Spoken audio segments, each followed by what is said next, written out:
लोग मेरे से पूछते हैं कि 2025 में 10 करोड़ लोग बौद्ध बनने वाले हैं, ये निर्णय तुमने क्यों लिया? और केवल 10 करोड़ लोग बौद्ध नहीं बल्कि पूरे भारत को बौद्धमय बनाने का जो संकल्प लिया है, ये क्यों लिया? इसके कारण क्या है और इसको सफल कैसे बनाओगे? जब लोग ये सवाल पूछते हैं तो मैं उनको 1 साल पीछे लेकर जाता हूं। अब से सही 1 साल पहले 14 अक्टूबर 1956, 14 अक्टूबर 2020 को मैं नागपुर की दीक्षा भूमि गया।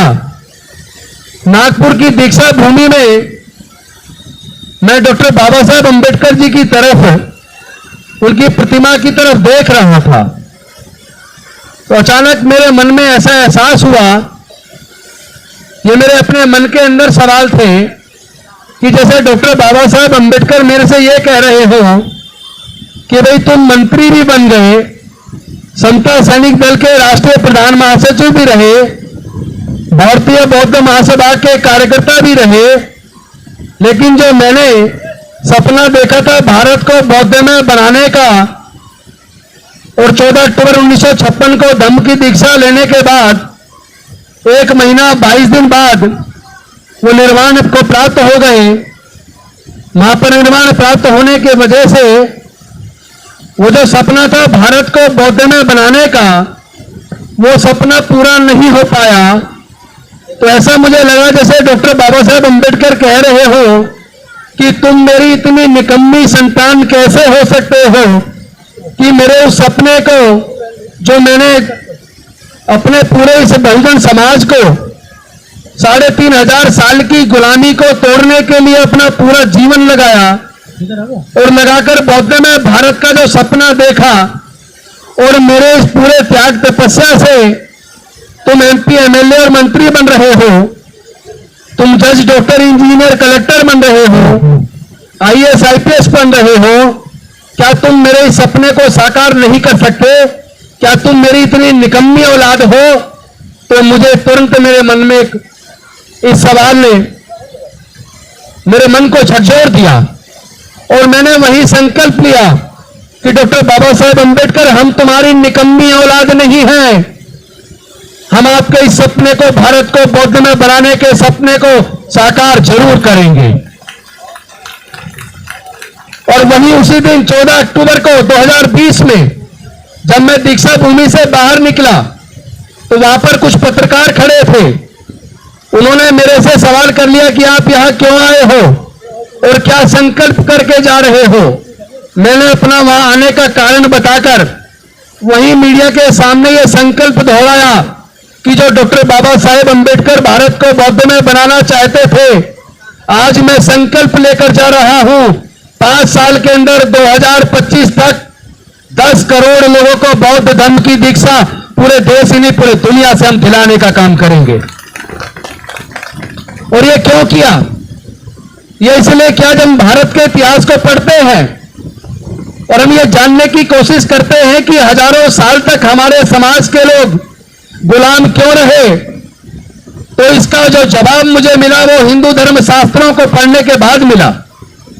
हिंदू धर्म शास्त्रों में जहां जाति और वर्ण व्यवस्था जिस धर्म का आधार हो, जहां जन्म से कोई ऊंच और कोई नीच हो, जहां जाति जाति में एक ही तरह के जुर्म करने पर अलग अलग तरह की सजा का प्रावधान जिस धर्म के धर्म शास्त्रों में हो, जहां छोटा और बड़ा, ऊंच और नीच की भावना हो, जहां महिलाएं पुरुष की संपत्ति के रूप में दिखाई गई हो, जहां इस देश के बहुसंख्यकों के साथ शोषण को मान्यता प्राप्त हो, ऐसे धर्म में बने रहने से, ऐसे समाज का हिस्सा बने रहने से आपको जुल्म को बर्दाश्त करना पड़ेगा।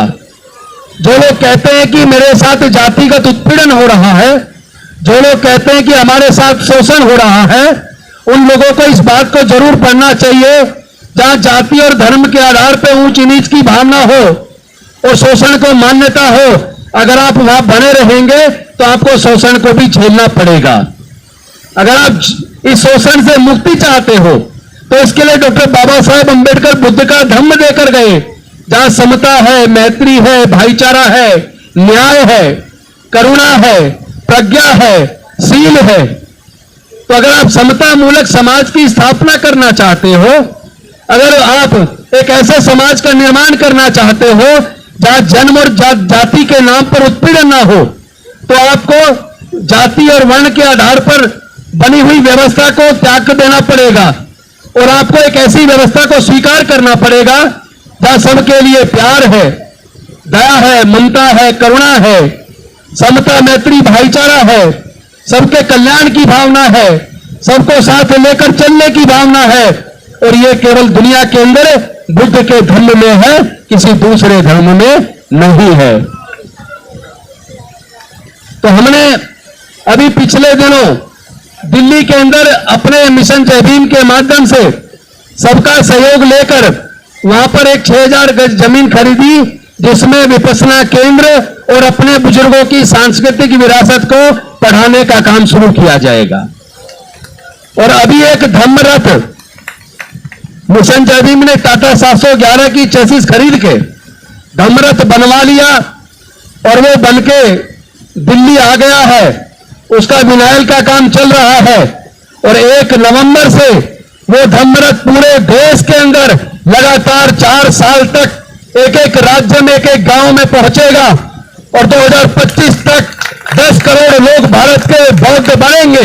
ये संकल्प हमने, राजरतन जी ने और हमारे तमाम समाज के साथियों ने, सारी संस्थाओं ने मिलकर तय कर लिया है कि अब हम गुलामी स्वीकार करने के लिए तैयार नहीं है।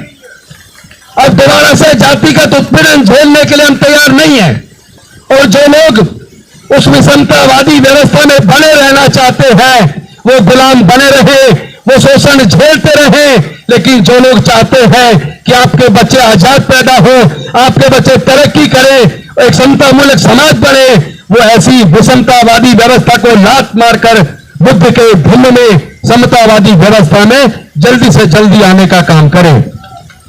और इस संकल्प के साथ पूरे देश में हम जा रहे हैं और जहां भी जा रहे हैं तमाम हमारे सामाजिक संगठन के लोग, तमाम हमारे धार्मिक संस्थाओं के लोग, सारी संस्थाएं एक राय होकर एकजुट हो चुकी हैं 2025 के मिशन 10 करोड़ के लक्ष्य के लिए। उसी की व्यवस्था के लिए हमने एक बौद्ध भिक्षुओं की पहली धम्म संगति हमने मई के अंदर की अपने निवास स्थान पर, और दूसरी धम्म संगति हमने सितंबर में इसी अंबेडकर भवन में की।